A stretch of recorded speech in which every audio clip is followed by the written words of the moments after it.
yung kapalit ni Pepsi Paloma. Ngayon po, Si Paloma. hindi ko na pasukan po yung pagkuha nila sa akin ng Miss Calendar noon. Kaya gusto nung producer ipasok ako sa Miss Calendar bago ako kunin na isama sa ano, para maano ko sa artista. Oo. Ngayon po, itong nangyari po sa akin, kasi dancer po ako eh. Oh. All around po ako sa sayaw. Pwede ako sa model, pwede akong mag-perform sa mga yung nightclub, gano'n. Oo. Hindi po sa mga ano ni customer. Dalaga po ako, pero ang nasabi ko naman sa sarili ko, para bang hindi ko na maharap siguro din ang trabaho ko. Kaya nung oras na yun, hindi ko napuntahan. Kilala po ako ng producer ng original cinema. Bakla po yun. Sino mga artista na kasama mo na eh?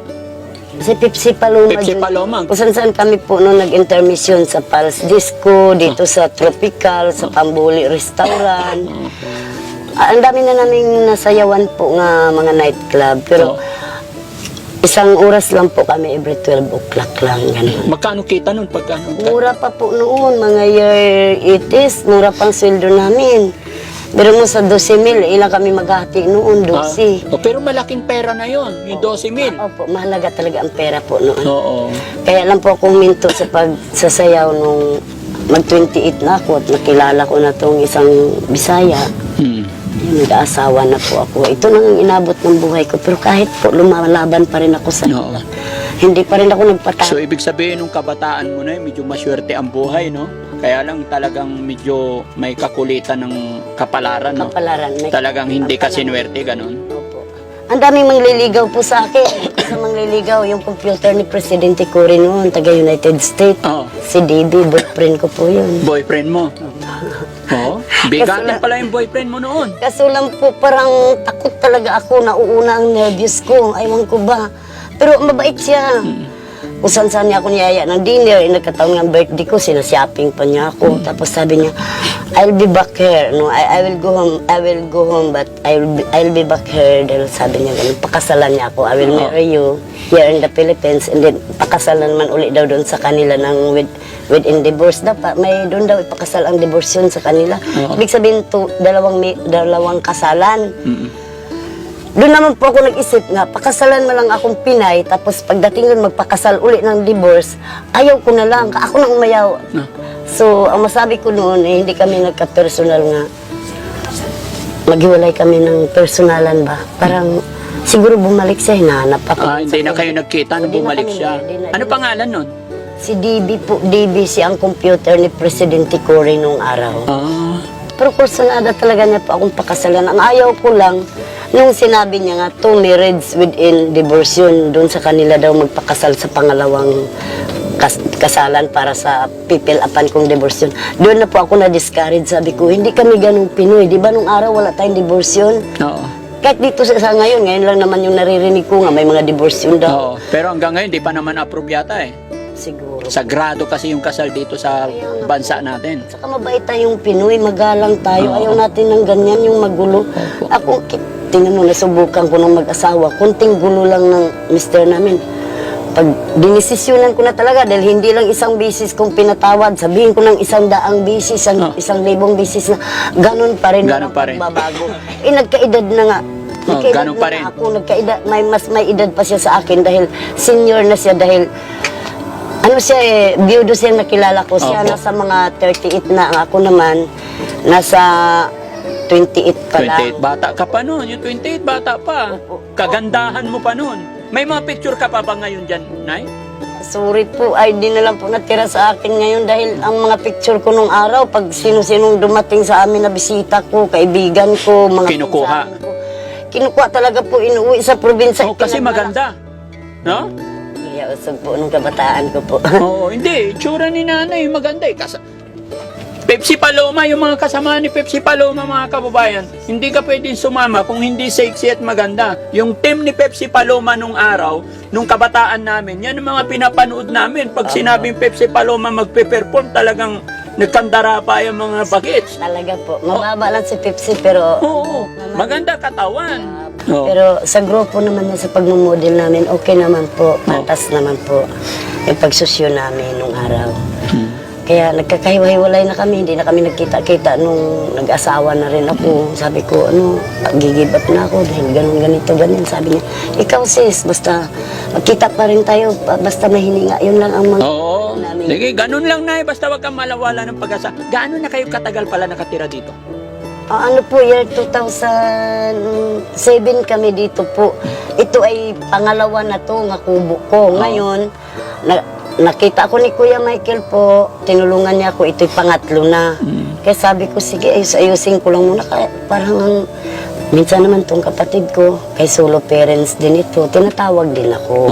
Halika dito, sabay tayong kumain. Kaya parang, naano din ang dibdib ko, medyo, yung mabigat na dala ko, medyo nabawas-bawasan ko rin. Opo. Mga magulang niyo po?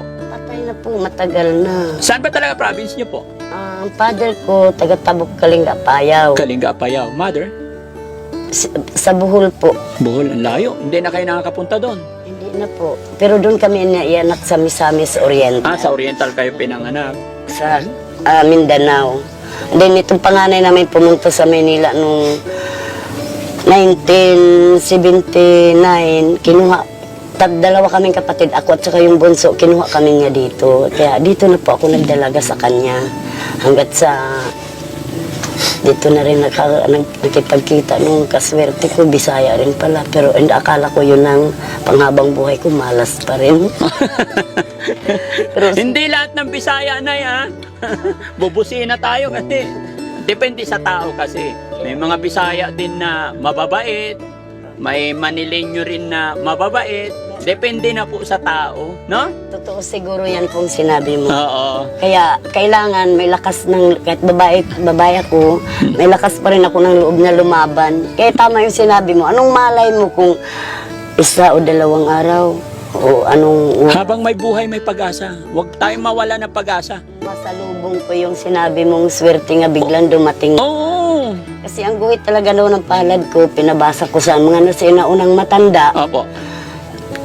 Pag hindi daw itong lalaki ang gumib up, pero ang asawa ko daw itong biyudo, ako daw ang gigib up, ako nang umayaw talaga. Oo. Then masalubong, ay makita ko daw itong lalaki na matandang binata, nga matagal na sa abroad. Ngayon, yun daw ang makilala ko talaga at kasama ko daw ng, sabi nila, Oo. until to die, Oo.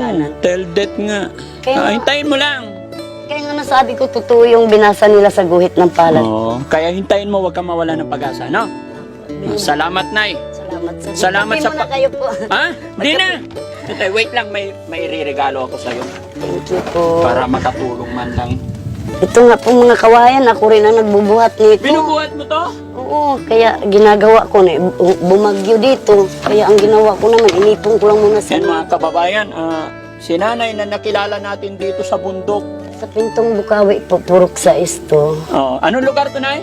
Pintong Bukawi, San Mateo Rizal. San Mateo Rizal. Purok sa ito po. Ang taas ang taas na to eh. Hirap na hirap yung akyatin. 2 kilometers nga po bago ako makarating sa baryo magsulong ng basket para. Nilalakad lang. Sige, lakad lang. Salamat. Ayan, ito time. Ay, Nay, may 5,000 para sa inyo. Maraming salamat po. Para sakali, makatulong. Maraming salamat po sa inyo mga vlogger, kuya, sir, ma'am. Panginoon na lang ang magbigay ganti sa inyo at God bless. Sana naman tulungan tayong lahat ng Panginoon sa paghahanap buhay sa oras-oras o minuto at araw-araw. Hindi tayo makakalimot sa pagtawag sa Kanya. Dahil totoo palang sinabi na kahit mag-isa ka, kahit saan ka nakaupo, kahit sa puno pa ng kahoy na tumawag ka sa Kanya, nandyan pala siya po magtanaw sa'yo at lumapit, humawak sa'yo. Ito pa po nangyari sa akin. Ipaliwanag ko sa inyo po. Nagkasakit ako dito, nag-away din kami noon ni Mister. Alam mong nangyari po, nilagnat ako noon, nagkataon na umuwi siya ng Negros. Nag-apoy na ako ng lagnat. Itong bahay ko na to na po. May katrito sa loob, ngayon humiga akong ganun. Umiyak ako, nagdasal ako, humingi ako sa Panginoon ng tulong. Kasi Katolik po ako. Din tinawag ko ang nanay tatay ko po. Alam mo po, may nakatayong lalaking ganun, puti ang damit, nga para lang ba siya, ang kumot ko ay manipis, nakatalukbong ako dahil giniginaw ako, nag-aapoy ako sa lagnat. Ginanyan po niya ako, nakatayo siyang ganun po. Ginanyan ako ng palad niya po hanggat sa talampakan. Opo, mamaya po nagpawis ako, nagising ako, kasi ang ilaw ko dito talaga noon, lampara lang, yung kirosin. gandahan pa ako gumapang, magawat ko yung termos ko, nagtimpla po ako ng kape. Wala pa nga akong asukal noon. Nagpawis po ako ng tulo. Kaya maniwala po ako na ang Panginoon pala hindi natutulog. Opo. Pag tinawag mo siya. Dahil po ang dami nang kumuha sa akin sa paiba-ibang relihiyon. Gusto na nila akong binyagan, akong umayaw. Kasi ang bilin ng magulang namin, huwag kang umalis sa nagisingan mong relihiyon. Katolik Romano po ako. Kaya po, kahit mag-isa po ako, lumuha man ako minsan dahil tao lang ako. Opo. Malambot ang loob ng babae. Ang masabi ko talaga po, ang Panginoon pala hindi kapabayaan kahit nasaan ka. Kahit pa sabihin nga, naglakad ka sa dalan, may sunong ka, ay malalandslide na pala, nalalagpasan mo pa rin. Opo. Kasi bago magbardaon pala yung lupa, ay Panginoon ko, basta yun lang pala ang banggitin mo, Kuya Michael. Muntikan ako yung paahon dyan. Sunong ko yung gulay. Gumulong na yung kahoy. Diyos ko po, sabi ko, wag naman muna, may sunong ako sa basket, punong-puno sa gulay. Alam mo po ang nangyari, paglagpas ko po, nagbardaw ng lupa po. Diyan banda kay Ate Jean, yung malaking bahay dyan. Binubuldos na nga nila pa, ngayon po inayos na nila kalsada. Kaya sabi ko po, kahit saan ka pala po, pag tumawag ka sa Panginoon, hindi ka pababayaan. Hindi ka pababayaan ng Panginoon. Opo. Kaya sa dami namang nagaya sa akin na gusto nila akong makuha, isama daw pag Bible, kung whatever. Sabi ko, sabihin ko na sa inyo, hindi ko naman sa minamaliit ang Panginoon. Kahit anong relihiyon, tandaan ninyo po ito, hindi ko inaayawan ang Panginoon dahil hindi tayo maging tao kung wala ang Panginoon. Iisa lang ang Panginoon. Opo. Hindi naman po nila ako pinilit. Oo, gano'n naman talaga. Kasi kahit anong relihiyon kinaroroonan natin, magkakaiba man lang tayong pamamaraan or pagtawag, pero isa pa lang ang ating minimension, si God lang. Totoo Diba? yan po. Kaya kayo po kaya kahit, respect na lang sa kahit saan tayo mapunta po, huwag kayong makakalimot sa Panginoon. Dahil bago ako po umalis dito sa kubo kong ito, nangunguros po ako ng panguros sa Katolik po. Panginoon, samahan mo ko. Sana na may maaga ako makabinta at makauwi para makagawa pa ako ng ibang gawain at kagaya nitong kubo ko nga, ang dami ko pang 3 months, sabi ko, mag-isa lang ako, wala akong kasama. Kaya kahit matulog pa ako, lakas loob po. Kaya sabi nila, aswang-aswang, sabi ko, di naman siguro ako kaya buhatin din ng aswang. Oo. Kaya matatawa ako po mag-isip sa sarili ko, sabi nga nila, ano kayang, hindi ka ba natatakot? Ano ba rin naman yung dinadala mo, ang tanda-tanda mo na, mabigat na yan. Sabi ko, magaan naman po para sa akin dahil ako'y laking hirap. Hindi po ako laking mayaman. Lahat ng paghihirap po, sinubok ko na. Sabi ko na magtanim ng palay, magtanim ng mais, maggamas ng isang buong araw. 7 years old pa ako, nasubukan ko na. Kaya ang masabi ko po ay pasanayan lang ito at kapit lang sa Panginoon, yun lang masasabi ko. Tama yun, Nay. Kaya kung sa mga intriga naman sa mga kapwa ko po, babae, marami po, parang masama na rin ang pakinggan. Pero binaliwala ko, narinig ko dito, tagos-gos kabilang. Oh, hayaan mo na yun. Hindi mawala sa atin yun. Yung mga bad pero importante wala tayong ginagawang masama. Totoo. Hindi tayo nakakaapak ng ating kapwa. Nay, maraming salamat po at nakilala ka namin. Maraming At salamat din kay Sir Michael. Kuya Michael. At nasamahan niya kami rito at nakilala namin kayo. Opo, nandito lang po ako. Okay. Kahit mahirap ang buhay ko po, dinadala ko pa rin at pinagtsatsagaan. Oo. Isa na lang ang kasama ko ngayon po, si Lord na. Si Lord na lang. Yun, mga kababayan, mga kabarangay, masaya ako nakilala si Nanay. Ano pangalan ulit? Ima Galvez. Nanay Emma po at marami tayong natutunan sa kanya. Kapit lang tayo sa Panginoon. Kapit lang daw tayo sa Panginoon. Kaya mga kababayan, maraming salamat po sa inyong lahat sa walang sawang pagsuporta nyo sa amin. Mula noon hanggang ngayon, hindi nyo po iniwan or pinabayaan ang Team Daddy Frankie. Lalong-lalo na po sa Team Rise Above, headed by Tita Hanes. Thank you so much po. Ayan, sama-sama po tayo hanggang sa dulo po. At thank you sa kay Boy Sardinas na siya yung naggagabay sa amin pag akyat-akyat dito sa bundok.